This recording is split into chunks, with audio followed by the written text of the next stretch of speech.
विधवा, टूटी हुई जिंदगी की शुरुआत। नमस्कार दोस्तों, आज हम लेकर आए हैं मुंशी प्रेमचंद की बेहद भावुक और दिल को छू लेने वाली कहानी विधवा। यह सिर्फ एक औरत की कहानी नहीं, बल्कि उस दर्द की कहानी है जिसे समाज ने कभी समझने की कोशिश ही नहीं की। अगर आपको ऐसी इमोशनल और हार्ट टचिंग कहानियां पसंद है तो वीडियो को लाइक और चैनल को सब्सक्राइब जरूर करें। तो चलिए शुरू करते हैं। एक छोटा सा गांव, कच्ची गलियां, मिट्टी के घर और चारों तरफ फैली गरीबी। उसी गांव के एक छोटे से घर में रहती थी कमला। सिर्फ 20 साल की उम्र, लेकिन चेहरे पर ऐसा दुख मानो जिंदगी उससे सब कुछ छीन चुकी हो। कुछ महीने पहले ही उसके पति की बीमारी से मौत हो गई थी और उसी दिन से कमला का जीवन बदल गया। जो लोग पहले उसे प्यार से बुलाते थे अब उसे मनहूस कहने लगे थे। रंगीन कपड़े छिन गए, हंसी छिन गई, यहां तक कि त्योहारों में शामिल होने का हक भी अब उसके हिस्से में सिर्फ सफेद साड़ी और अकेलापन बचा था। सुबह का समय था। कमला घर के आंगन में चुपचाप बैठी थी। उसकी सास गुस्से से बोली, इतनी देर से बैठी क्या कर रही है? जा कुएं से पानी भर ला। कमला बिना कुछ बोले उठ गई। उसकी आंखों में आंसू थे, लेकिन अब रोने की आदत भी छूट चुकी थी। गांव के रास्ते पर चलते हुए उसे महसूस हुआ जैसे हर नजर उसे दया या तिरस्कार से देख रही हो। कुछ औरतें आपस में फुसफुसाईं, बेचारी की उम्र ही क्या थी। दूसरी बोली, पता नहीं पिछले जन्म में क्या पाप किया होगा। कमला ने सिर झुका लिया। उसे लगने लगा था जैसे वो इंसान नहीं, कोई बोझ बन चुकी है। तभी कुएं के पास एक छोटी बच्ची उसके पास आई। वो मुस्कुराकर बोली, चाची, आप हमेशा उदास क्यों रहती हो? कमला पहली बार हल्का सा मुस्कुराई, लेकिन अगले ही पल बच्ची की मां ने उसे खींच लिया। दूर हट, विधवा के पास ज्यादा मत जाया कर। ये सुनते ही कमला का दिल टूट गया। वो चुपचाप पानी भरकर वापस चल दी। दोस्तों, अगर इस कहानी का दर्द आपके दिल को छू रहा है तो एक लाइक जरूर कर दीजिए, क्योंकि ऐसी कहानियां समाज की सच्चाई दिखाती है। उधर घर लौटते समय अचानक तेज बारिश शुरू हो गई। कमला जल्दी जल्दी भागने लगी, लेकिन तभी उसका पैर फिसला और पानी से भरे गड्ढे में गिर गई। घड़ा टूट गया। उसके हाथ में चोट लग गई। वो दर्द से करा उठी, लेकिन आसपास खड़े लोग मदद करने के बजाय तमाशा देखते रहे। तभी भीड़ में से एक युवक आगे आया। उसने तुरंत कमला को उठाया। आप ठीक हैं? कमला ने पहली बार किसी अजनबी की आंखों में अपने लिए इंसानियत देखी, लेकिन तभी गांव वालों की फुसफुसाहट शुरू हो गई। देखा, विधवा अब जवान लड़कों से बातें करेगी। कमला डर गई। उसने तुरंत अपना हाथ छुड़ाया और बिना कुछ बोले वहां से चली गई। लेकिन जाते जाते उस युवक की आंखों में एक सवाल रह गया, क्या एक विधवा को इंसान की तरह जीने का हक नहीं? आखिर वो युवक कौन था? क्या कमला की जिंदगी कभी बदलेगी और क्या समाज उसे जीने देगा? जानिए अगले भाग में। समाज की दीवारें। बारिश लगातार हो रही थी। कमला भीगे हुए कपड़ों में टूटा घड़ा हाथ में लिए घर की तरफ लौट रही थी।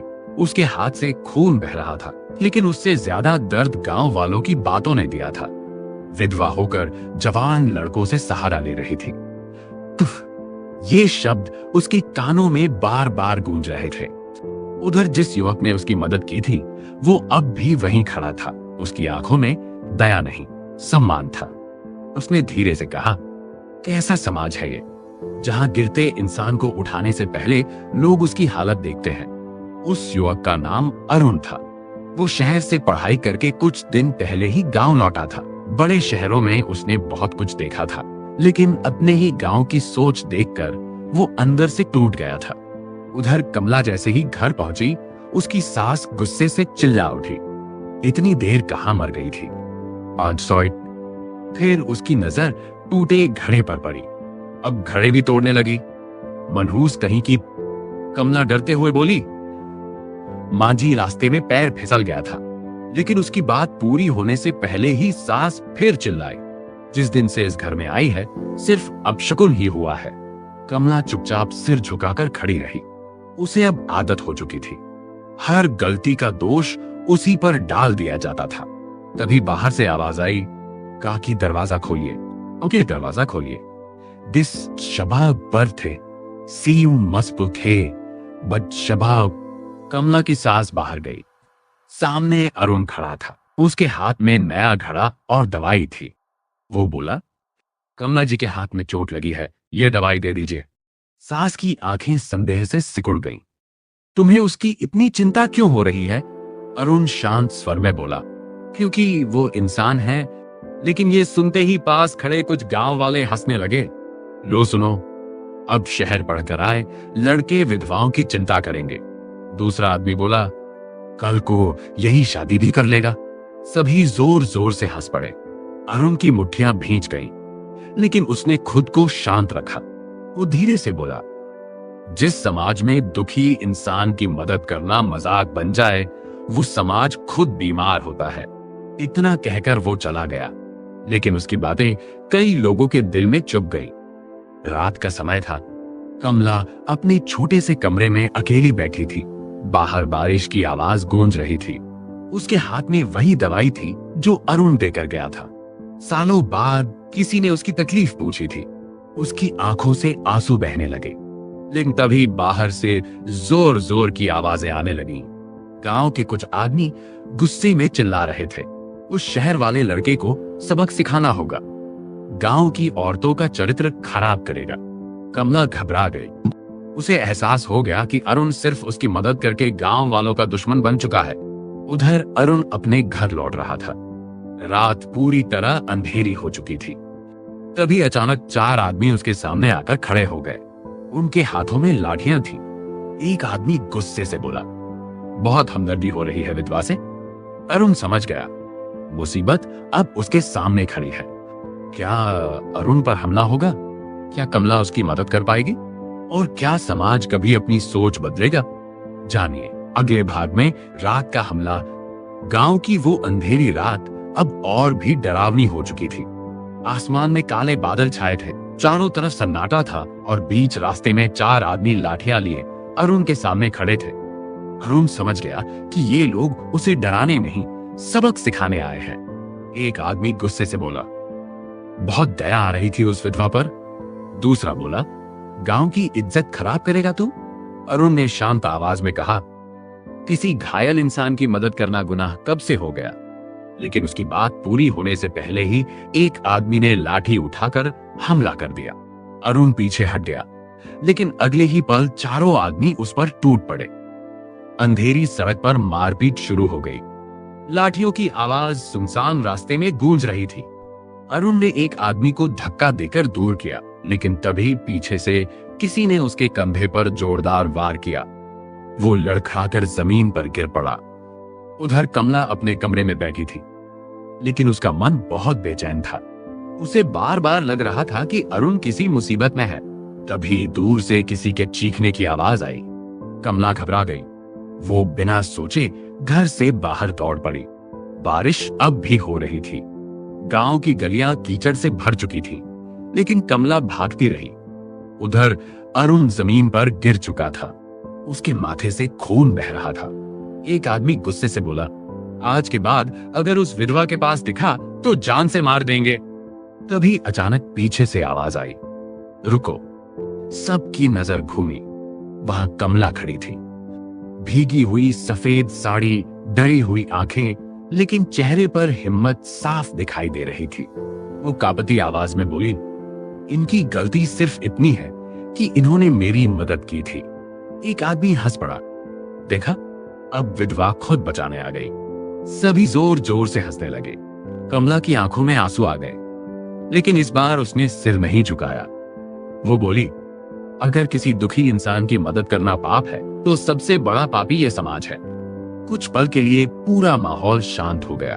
अरुण ने पहली बार कमला की आंखों में डर नहीं, हिम्मत देखी।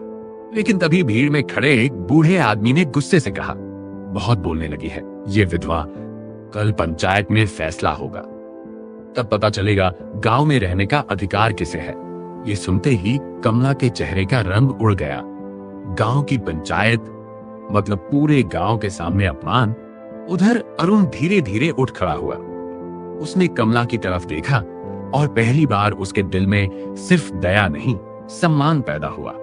दोनों धीरे धीरे गांव की तरफ लौटने लगे, लेकिन रास्ते में अचानक कमला रुक गई। वो धीमी आवाज में बोली, आपको मेरी वजह से इतना सब सहना पड़ा। अरुण हल्का सा मुस्कुराया। गलती आपकी नहीं, गलती उस सोच की है जो इंसानियत से बड़ी बन बैठी है। कमला कुछ पल चुप रही। सालों बाद किसी ने उससे इतने सम्मान से बात की थी। उसकी आंखें फिर भर आई। उधर गांव में पंचायत की खबर आग की तरह फैल चुकी थी। लोग अपने अपने घरों में उसी की बातें कर रहे थे। कुछ लोग कमला को दोष दे रहे थे, कुछ अरुण को पागल कह रहे थे, लेकिन कुछ ऐसे भी थे जो पहली बार सोचने लगे थे कि क्या सच में एक विधवा को जीने का हक नहीं होता। रात गहरी होती जा रही थी।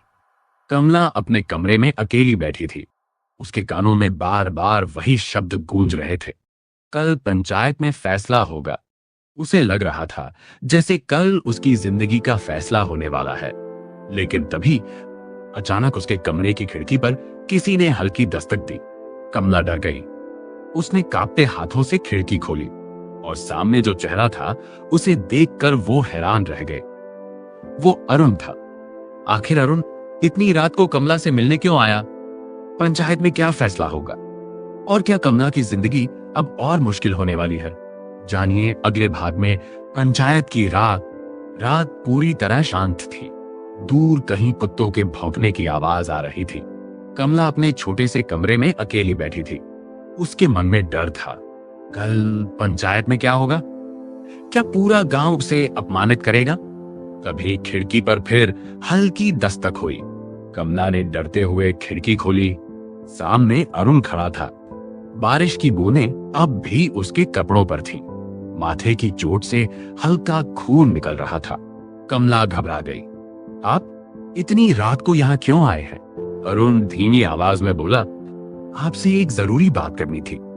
कमला डरते हुए बोली, अगर किसी ने आपको यहाँ देख लिया तो बहुत बड़ा बवाल हो जाएगा। अरुण हल्का सा मुस्कुराया। बवाल तो वैसे भी हो चुका है। कुछ पल दोनों चुप रहे। फिर अरुण ने गंभीर आवाज में कहा, कल पंचायत में जो भी हो आप डरिए मत। कमला की आंखें भर आई। मैं थक चुकी हूं। हर दिन लोगों की बातें, हर दिन अपमान। कभी कभी लगता है काश मैं भी मर जाती। ये सुनते ही अरुण चौंक गया। वो तुरंत बोला, ऐसी बात फिर कभी मत कहिए। गलती आपकी नहीं है। कमला पहली बार किसी के सामने टूट गई। उसकी आंखों से आंसू बहने लगे। अगर गलती मेरी नहीं तो सजा मुझे क्यों मिल रही है? अरुण के पास इस सवाल का जवाब नहीं था, क्योंकि सच यही था। समाज अक्सर सबसे कमजोर इंसान को ही सजा देता है। तभी बाहर किसी के कदमों की आवाज आई। कमला डर गई। आप जाइए जल्दी। अरुण तुरंत अंधेरे में छिप गया। कुछ ही पल बाद कमला की सास वहां आ गई। वो शक भरी नजरों से बोली, किससे बात कर रही थी? कमला घबरा गई। किसी से नहीं। सास ने चारों तरफ देखा, फिर गुस्से से बोली, याद रख, अगर पंचायत में हमारी बदनामी हुई ना तो इस घर में तेरे लिए जगह नहीं बचेगी। इतना कहकर वो चली गई। कमला जमीन पर बैठ गई। उसके हाथ कांप रहे थे। उधर अरुण अंधेरे रास्ते से अपने घर लौट रहा था, लेकिन उसके मन में तूफान चल रहा था। उसे पहली बार एहसास हुआ कि कमला सिर्फ समाज से नहीं, अपने ही घर में भी कैद है। अगली सुबह पूरा गांव पंचायत के लिए इकट्ठा होने लगा। बरगद के पेड़ के नीचे चौपाल सज चुकी थी। गांव के बड़े लोग चारपाइयों पर बैठे थे। लोगों की भीड़ बढ़ती जा रही थी। कुछ तमाशा देखने आए थे, कुछ कमला को दोषी साबित करने, और कुछ सिर्फ इसलिए आए थे क्योंकि गांव में वर्षों बाद इतना बड़ा मामला हुआ था। उधर कमला सफेद साड़ी पहनकर धीरे धीरे चौपाल की तरफ बढ़ रही थी। उसके कदम कांप रहे थे। उसे ऐसा लग रहा था जैसे वो कोई अपराधी हो। तभी रास्ते में वही छोटी बच्ची मिली जो कुएं पर उससे बात करती थी। उसने मासूमियत से पूछा, चाची क्या पंचायत आपको डांटेगी? कमला की आंखें भर आईं। वो कुछ नहीं बोली। बच्ची ने धीरे से उसका हाथ पकड़ लिया। आप बुरी नहीं हो। ये छोटे से शब्द सुनकर कमला का दिल कांप उठा, क्योंकि पूरे गांव में शायद पहली बार किसी ने उसे बिना डर बिना नफरत के देखा था। उधर चौपाल में मुखिया ने ऊंची आवाज में कहा, कमला और अरुण को बुलाया जाए। पूरा गांव एकदम शांत हो गया। सभी की नजरें अब उसी तरफ थीं। पंचायत में क्या फैसला होगा? क्या अरुण सबके सामने कमला का साथ देगा? और क्या कमला की जिंदगी हमेशा के लिए बदलने वाली है? जानिए अगले भाग में पंचायत का फैसला। बरगद के पेड़ के नीचे पूरा गांव इकट्ठा था। चारों तरफ सन्नाटा फैला हुआ था। मुखिया ऊंची चौकी पर बैठा था और सामने खड़ी थी कमला। सफेद साड़ी में, झुकी हुई आंखें और चेहरे पर डर साफ दिखाई दे रहा था। उसके पास थोड़ी दूरी पर अरुण खड़ा था। गांव वाले धीरे धीरे फुसफुसा रहे थे, आज फैसला होकर रहेगा। अब पता चलेगा गांव में मर्यादा बड़ी है या इंसानियत। मुखिया ने गंभीर आवाज में कहा, पंचायत शुरू की जाए। पूरा चौपाल शांत हो गया। तभी एक आदमी उठकर बोला, इस विधवा ने गांव की मर्यादा खराब की है। जवान लड़कों से मेलजोल बढ़ा रही है। दूसरा आदमी बोला, आज इसे नहीं रोका गया तो कल गांव की बाकी औरतें भी बिगड़ जाएंगी। कई लोग सिर हिलाने लगे। कमला की आंखों से आंसू बहने लगे, लेकिन उसने कुछ नहीं कहा। उसे पता था इस समाज में विधवा की सफाई सुनने वाला कोई नहीं होता। तभी अचानक अरुण खड़ा हो गया। उसने ऊंची आवाज में कहा, बस कीजिए। पूरा चौपाल उसकी तरफ देखने लगा। अरुण बोला, जिस औरत ने कभी किसी का बुरा नहीं किया, उसे आप लोग अपराधी बना रहे हैं। एक बूढ़ा आदमी गुस्से से बोला, तू शहर से पढ़कर आया है, इसलिए हमारी परंपराओं का मजाक उड़ा रहा है। अरुण शांत लेकिन मजबूत आवाज में बोला, अगर किसी इंसान को जीने का अधिकार देना परंपरा के खिलाफ है, तो ऐसी परंपरा गलत है। भीड़ में हलचल मच गई। कुछ लोग गुस्से में थे, कुछ पहली बार सोचने पर मजबूर हो गए। तभी मुखिया ने पूछा, अरुण, तू इस विधवा का पक्ष क्यों ले रहा है? कुछ पल के लिए पूरा चौपाल शांत हो गया। फिर अरुण ने धीरे से कहा, क्योंकि ये भी इंसान है। ये सुनते ही लोगों में कानाफूसी शुरू हो गई। लगता है लड़का सच में इसके लिए पागल हो गया है। अब गांव की इज्जत खत्म हो जाएगी। कमला डर गई। उसे महसूस हुआ कि उसकी वजह से अरुण भी अपमानित हो रहा है। वो कांपती आवाज में बोली, पंचायत जो सजा देगी मैं मान लूंगी। अरुण तुरंत उसकी तरफ मुड़ा। नहीं कमला जी, आपने कोई गलती नहीं की। लेकिन तभी मुखिया ने अपना फैसला सुनाया। आज से कमला गांव के किसी भी शुभ काम में शामिल नहीं होगी, और अगर किसी ने इससे ज्यादा मेलजोल रखा तो उसे भी पंचायत की सजा मिलेगी। ये सुनते ही कमला के पैरों तले जमीन खिसक गई। उसकी आंखों से आंसू बह निकले। उसे लगा जैसे उसकी आखिरी उम्मीद भी टूट गई। उधर अरुण की मुट्ठियां भींच गईं। उसे पहली बार एहसास हुआ कि इस गांव की सबसे बड़ी बीमारी गरीबी नहीं, सोच है। पंचायत खत्म होने लगी। लोग धीरे धीरे जाने लगे। लेकिन तभी भीड़ में से एक कमजोर आवाज गूंजी, पंचायत गलत फैसला कर रही है। सबकी नजर घूमी। वो आवाज गांव की सबसे बुजुर्ग दादी माँ की थी, जो सालों से शायद ही कभी किसी के खिलाफ बोली थी। पूरा चौपाल हैरान रह गया। दादी माँ धीरे धीरे आगे बढ़ी।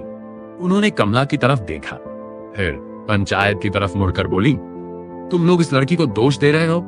क्या किसी ने इसकी जिंदगी का दर्द समझने की कोशिश की? मुखिया धीमी आवाज में बोला, दादी, पंचायत अपना फैसला सुना चुकी है। दादी माँ ने गुस्से से अपनी लाठी जमीन पर मारी। ये फैसला नहीं, अन्याय है। पूरा चौपाल सन्न रह गया। आखिर दादी माँ पंचायत के खिलाफ क्यों खड़ी हो गई? क्या कमला की जिंदगी अब बदलने वाली है? और क्या अरुण समाज से लड़ पाएगा?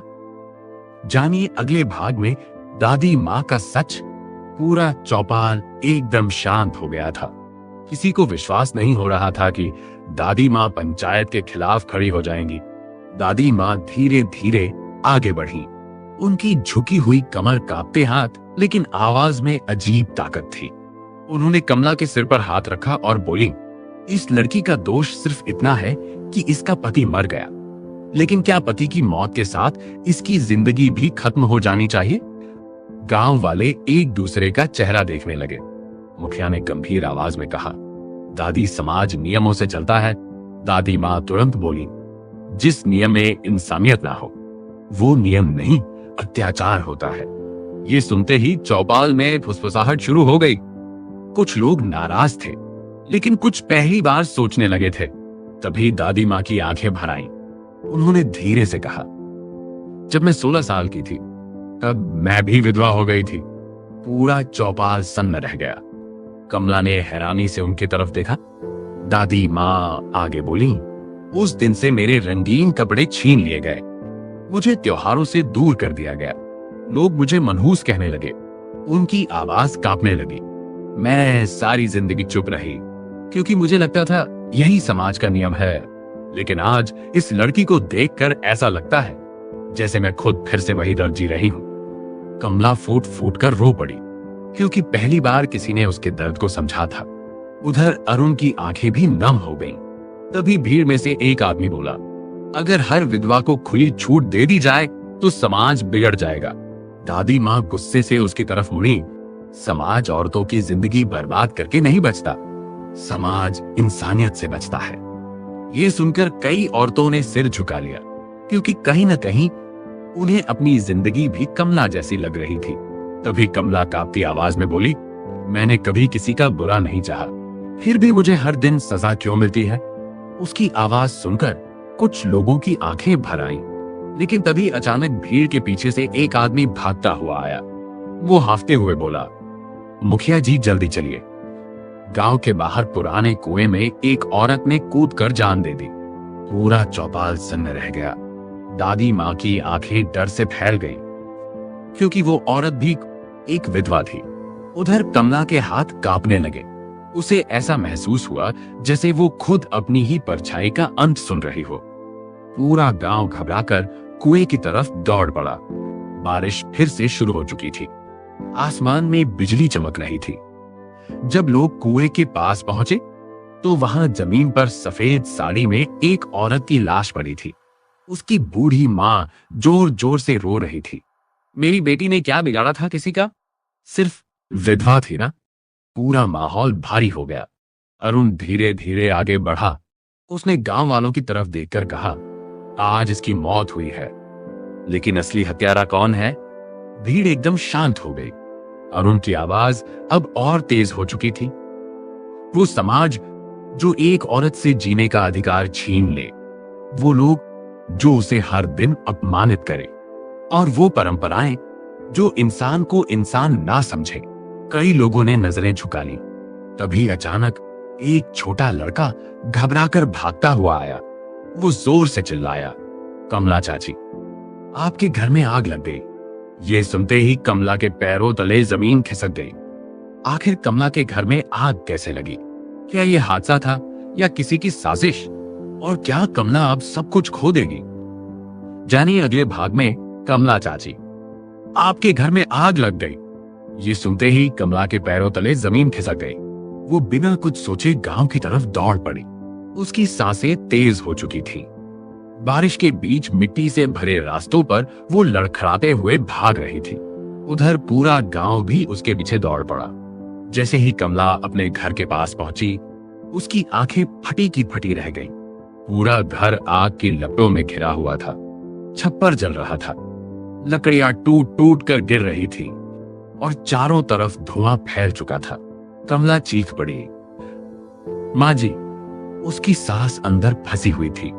लोग दूर खड़े तमाशा देख रहे थे। कुछ आदमी पानी ला रहे थे, लेकिन आग बहुत भयानक हो चुकी थी। कमला पागलों की तरह घर की तरफ भागी, लेकिन तभी किसी ने उसका हाथ पकड़ लिया। वो अरुण था। अंदर मत जाइए, आप जल जाएंगी। कमला रोते हुए बोली, माँ जी अंदर है, मुझे जाने दीजिए।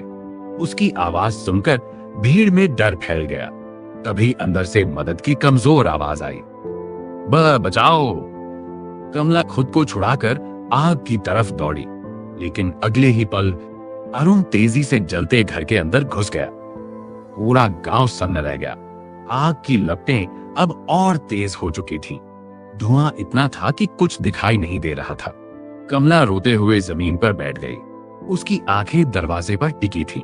हर पल उसे लग रहा था कि शायद अब अरुण बाहर नहीं आएगा। उधर लोग आपस में बातें कर रहे थे। पागल हो गया है लड़का, एक विधवा के लिए अपनी जान दे देगा। तभी अचानक जलते हुए दरवाजे के बीच एक परछाई दिखाई दी। अरुण बाहर निकला। उसके कंधे पर कमला की सास थी। पूरा गांव हैरान रह गया। लोग तुरंत उनकी तरफ दौड़े। कमला की सास बेहोश थी लेकिन जिंदा थी। कमला की आंखों से आंसू बह निकले। उसने कांपी आवाज में कहा, आपने माँ जी की जान बचा ली। अरुण थककर जमीन पर बैठ गया।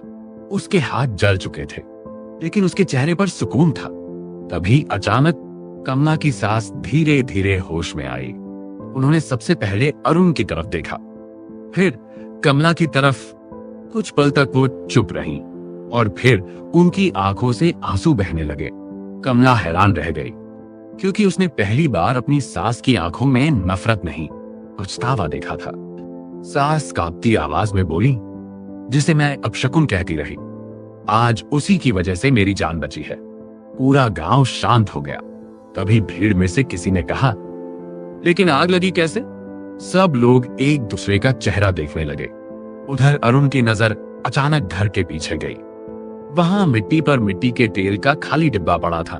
उसकी आंखें सिकुड़ गईं। उसे समझते देर नहीं लगी। ये हादसा नहीं था, किसी ने जानबूझकर आग लगाई थी। लेकिन कौन? तभी अचानक भीड़ के पीछे खड़ा एक आदमी धीरे धीरे वहां से निकलने लगा। अरुण की नजर उस पर पड़ गई। वो वही आदमी था जिसने पंचायत में सबसे ज्यादा कमला के खिलाफ जहर उगला था। आखिर कमला के घर में आग किसने लगाई? क्या अरुण सच सबके सामने ला पाएगा? और क्या गांव की सोच अब बदलने वाली है? जानिए अगले भाग में। जलते हुए घर के सामने पूरा गांव खड़ा था।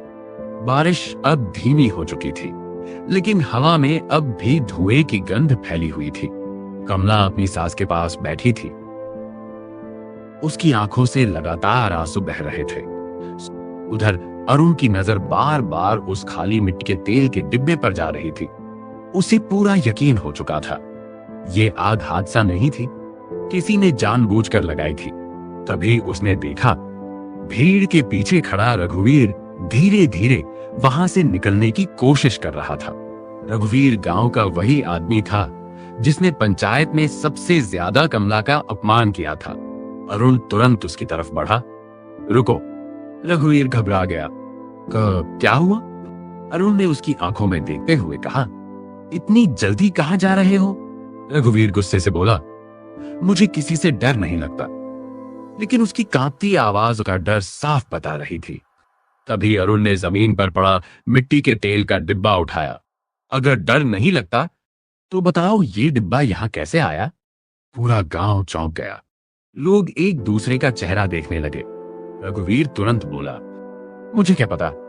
लेकिन तभी भीड़ में खड़े एक छोटे लड़के ने डरते हुए कहा, मैंने इन्हें रात को कमला चाची के घर के पीछे देखा था। पूरा माहौल सन्न हो गया। रघुवीर गुस्से से उस बच्चे पर चिल्लाया, झूठ बोल रहा है। लेकिन लड़का डरते हुए बोला, मैं सच कह रहा हूं। अब लोगों की नजरें बदलने लगी थी। मुखिया ने कठोर आवाज में पूछा, रघुवीर सच क्या है? रघुवीर कुछ पल चुप रहा। उसके माथे पर पसीना दिखाई देने लगा। फिर अचानक वो चिल्लाया, हाँ मैंने लगाई थी आग। पूरा गांव दंग रह गया। कमला की सांसें रुक गईं। रघुवीर गुस्से में बोला, इस विधवा ने पूरे गांव का माहौल खराब कर दिया था। सब लोग इसके लिए पंचायत से लड़ने लगे थे। मैं इसे गांव से निकालना चाहता था। कमला की आंखों से आंसू बहने लगे। उसे विश्वास नहीं हो रहा था कि कोई उससे इतनी नफरत कर सकता है। उधर अरुण गुस्से से बोला, तू इंसान नहीं है। अगर आज काकी अंदर मर जाती तो? रघुवीर चिल्लाया, मर जाती तो अच्छा होता। ये सुनते ही कमला की सास गुस्से से उठ बैठी। उन्होंने कांपते हुए कहा, चुप कर। पूरा गांव उनकी तरफ देखने लगा। सास की आंखों में आंसू थे। जिस लड़की को मैं मनहूस समझती रही, आज उसी ने मेरी जान बचाई है। और तू इंसान कहलाने लायक भी नहीं। ये सुनकर पूरा गांव शांत हो गया। क्योंकि पहली बार कमला की सास उसके पक्ष में खड़ी हुई थी। उधर दादी माँ धीरे धीरे आगे आई। उन्होंने गांव वालों की तरफ देखकर कहा, देख लिया, असली अपशकुन विधवा नहीं बल्कि इंसान के अंदर की नफरत होती है। कई लोगों ने शर्म से सिर झुका लिया। मुखिया अब पूरी तरह गंभीर हो चुका था। उसने ऊंची आवाज में कहा, रघुवीर ने बहुत बड़ा अपराध किया है। आज से इसका सामाजिक बहिष्कार किया जाता है। रघुवीर के चेहरे का रंग उड़ गया। जिस सजा से वो कमला को डराता था, आज वही सजा उसके हिस्से में आ गई थी। उधर कमला चुपचाप खड़ी थी। उसे पहली बार महसूस हुआ शायद उसकी जिंदगी बदल सकती है। लेकिन तभी अचानक उसकी सांस लड़खड़ाकर जमीन पर गिर पड़ी। कमला घबरा गई। माँ जी। अरुण तुरंत उनके पास पहुंचा। उनकी सांसें बहुत तेज चल रही थी। दादी माँ घबराकर बोली, इनकी हालत बहुत खराब है, इन्हें तुरंत शहर के अस्पताल ले जाना होगा। लेकिन बाहर तेज तूफान शुरू हो चुका था और शहर जाने वाला पुल बारिश में टूट चुका था। क्या कमला की सास बच पाएंगी? क्या अरुण इस मुश्किल में उनका साथ देगा? और क्या कमला की जिंदगी में अब नई शुरुआत होने वाली है? जानिए अगले भाग में। तेज बारिश और तूफान के बीच पूरा गांव घबराया हुआ खड़ा था। कमला की सास जमीन पर बेहोश पड़ी थी। उनकी सांसें तेजी से चल रही थी। कमला रोते हुए बार बार पुकार रही थी, माँ जी आंखें खोलिए। लेकिन उनकी हालत लगातार बिगड़ती जा रही थी। दादी माँ घबराकर बोली, अगर इन्हें जल्दी अस्पताल नहीं ले गए तो जान भी जा सकती है। ये सुनते ही कमला के पैरों तले जमीन खिसक गई। उधर अरुण ने तुरंत फैसला लिया, हमें अभी निकलना होगा। मुखिया परेशान आवाज में बोला, लेकिन शहर जाने वाला पुल टूट चुका है। इस तूफान में कोई रास्ता नहीं बचा। कुछ पल के लिए सब लोग चुप हो गए। तभी अरुण बोला, पुराने जंगल वाले रास्ते से जाया जा सकता है। एक आदमी डरते हुए बोला, वो रास्ता बहुत खतरनाक है, रात में वहां कोई नहीं जाता। लेकिन अरुण ने बिना डरे कहा, जान बचानी है तो जाना होगा। कमला ने आंसू भरी आंखों से उसकी तरफ देखा। उसे पहली बार महसूस हुआ कि कोई सच में उसके अपने जैसा खड़ा है। कुछ ही देर बाद एक बैलगाड़ी तैयार की गई। कमला की सास को उस पर लिटाया गया। बारिश अब भी लगातार हो रही थी। चारों तरफ अंधेरा था। अरुण बैलगाड़ी के आगे चल रहा था और कमला अपनी सास का हाथ पकड़े बैठी थी। जंगल का रास्ता बेहद डरावना था। कीचड़, टूटे पेड़ और चारों तरफ सन्नाटा। अचानक दूर कहीं भेड़ियों की आवाज सुनाई दी। कमला डर गई, लेकिन अरुण शांत आवाज में बोला, डरिए मत, मैं हूं। ये शब्द सुनकर कमला की आंखें भर आईं। सालों बाद किसी ने उसे सुरक्षा का एहसास कराया था। उधर बैलगाड़ी धीरे धीरे आगे बढ़ रही थी। लेकिन तभी अचानक उसका पहिया कीचड़ में फंस गया। बारिश और तेज हो चुकी थी। अरुण पूरी ताकत से पहिया निकालने लगा। उसके हाथ पहले से जले हुए थे, फिर भी वो रुका नहीं। कमला भी नीचे उतर आई। वो रोते हुए बोली, आप खुद घायल हैं, इतना मत कीजिए। अरुण हल्का सा मुस्कुराया। किसी की जान बचाने से बड़ा कोई काम नहीं होता। दोनों ने मिलकर बैलगाड़ी को धक्का दिया। आखिरकार पहिया बाहर निकल आया। धीरे धीरे वो लोग शहर के अस्पताल पहुंच गए। डॉक्टर तुरंत कमला की सास को अंदर ले गए। कमला अस्पताल के बाहर रोती हुई बैठ गई। उसका दिल जोर जोर से धड़क रहा था। तभी अरुण उसके पास आया। वो बोला, सब ठीक होगा। कमला ने पहली बार उसका हाथ पकड़ लिया। अगर आप ना होते तो मैं सब कुछ खो देती। अरुण कुछ पल चुप रहा। फिर उसने धीरे से कहा, अब आपको कभी अकेले नहीं रहने दूंगा। ये सुनते ही कमला की आंखें नम हो गईं। उसी समय डॉक्टर बाहर आए। सबकी सांसें रुक गईं। डॉक्टर मुस्कुराकर बोले, अब खतरा टल गया है। कमला खुशी से रो पड़ी। उसने भगवान की तरफ देखकर हाथ जोड़ लिए। कुछ दिनों बाद गांव में बहुत कुछ बदल चुका था। लोग अब कमला को पहले जैसी नजरों से नहीं देखते थे। दादी माँ की बातें और रघुवीर की सच्चाई ने गांव की सोच हिला दी थी। उधर कमला की सास भी अब बदल चुकी थी। एक दिन उन्होंने सबके सामने कमला का हाथ पकड़कर कहा, आज से ये इस घर की बहू ही नहीं, मेरी बेटी भी है। कमला रो पड़ी। उधर अरुण दूर खड़ा मुस्कुरा रहा था। तभी मुखिया आगे आया और बोला, हमसे गलती हुई थी। किसी इंसान की जिंदगी उसकी मजबूरी से छोटी नहीं होती। पूरा गांव शांत था। फिर धीरे धीरे लोगों ने कमला को सम्मान से देखना शुरू किया और उसी दिन सालों बाद पहली बार कमला ने सफेद साड़ी के अलावा हल्के रंग का दुपट्टा पहना। उसकी आंखों में डर नहीं, एक नई उम्मीद थी। सूरज बादलों के पीछे से निकल चुका था, जैसे उसकी जिंदगी